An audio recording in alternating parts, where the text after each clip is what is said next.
tentang pemakzulan Gibran Rakabuming Raka sebagai wakil presiden terus bergulir. Dan Mahfud MD sebagai cawapres yang kalah turut merespon. Apa respon beliau? Dia mengatakan demikian, bahwa yang cocok menggantikan Gibran adalah satu, AHY, kedua, Mbak Puan Maharani, ketiga, Ganjar, dan keempat, Anies Baswedan. Dari keempat nama ini dia pilih AHY salah satunya. Saya rasa hanyalah sebuah kamuflase supaya jangan begitu ketara banget kalau dia langsung pilih Puan atau Ganjar ataupun Anies Baswedan, ya, supaya dengan dia mengusulkan nama AHY seakan-akan ya mereka mau mendapat dukungan daripada para pendukung dari AHY itu sendiri.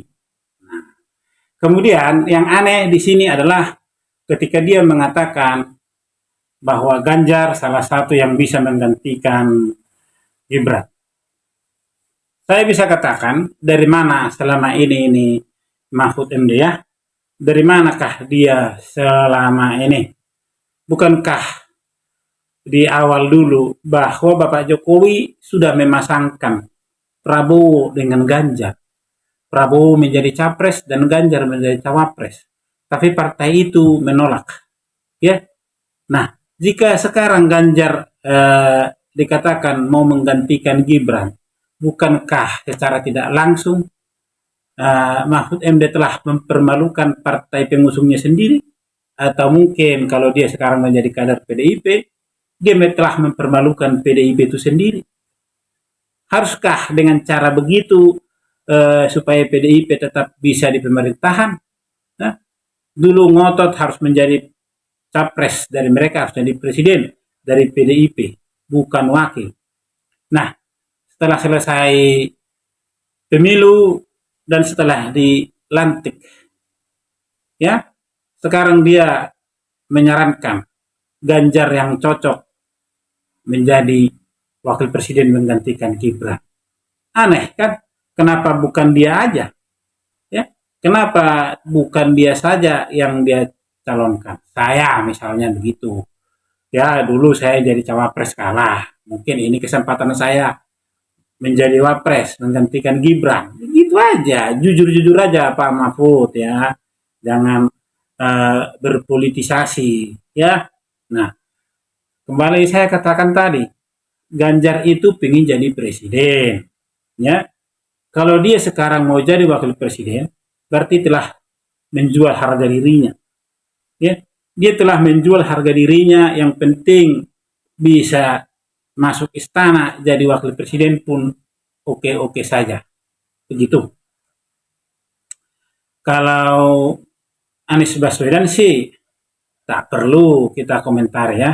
Jangankan jadi wakil presiden, jadi gubernur pun dia pengen lagi. Cuman nggak dicalonkan kemarin.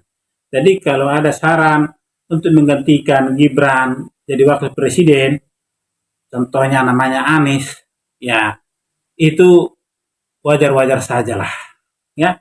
Karena jadi gubernur pun setelah kalah jadi presiden, dia bersedia, tapi ternyata tidak dicalonkan juga jadi gubernur.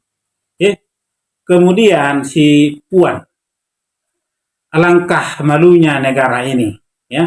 Alangkah malunya negara ini, seorang ketua DPR begitu berhasrat untuk menjadi wakil presiden. Bukankah itu menjadi turun pangkat? DPR dan presiden itu setara. Nah, ternyata Puan mau dijadikan menggantikan Gibran jadi wakil presiden. Itu namanya turun pangkat. Makanya saya bilang tadi di awal, secara tidak langsung, ide atau usul daripada Bapak Mahfud MD ini adalah mempermalukan partainya sendiri, menjual harga dirinya demi menjadi wakil presiden. Sekarang dia mengusulkan juga AHY menjadi wakil presiden. Ini salah satu bentuk ya kalau saya lihat mengadu domba. Kan sekarang AHY adalah menterinya Bapak Prabowo. Ya. Jadi kalau AHY mau naik, ya itu artinya AHY juga tidak tahu diri. Ya. AHY tidak tahu diri. Dia mau naik dengan cara seperti itu. Menjadi calon gubernur Jakarta juga dia kalah. Haruskah dengan cara begini cara dia ingin menjadi wakil presiden? Jadi cara-cara yang disampaikan oleh Bapak Mahfud MD ini bagi saya, dia ingin mengangkangi demokrasi itu sendiri. Ya, dia ingin mengangkangi demokrasi itu sendiri. Dia yang wakil presiden kalah. Ya, kalau dia mengusulkan namanya menjadi wakil presiden menggantikan Gibran, dia masih relevan lah. Ya, dia tidak berani mengusulkan Caimin, ya, karena sekarang Caimin sudah nyaman berada di samping Bapak Prabowo. Ya, nah dia tinggal mencalonkan Anies supaya pendukung Anies dan pendukungnya Mahfud MD bisa bersatu.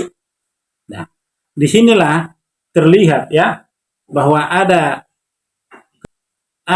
rasa benci yang belum selesai waktu debat cawapres dulu. Ya, bagaimana Gibran mempermalukan seorang profesor pada saat debat cawapres. Mahfud MD merasa dia harus dihormati saat debat itu karena dia adalah sebagai orang tua yang jauh usianya daripada Gibran. Padahal dia sendiri lupa. Di situ tidak melihat usia.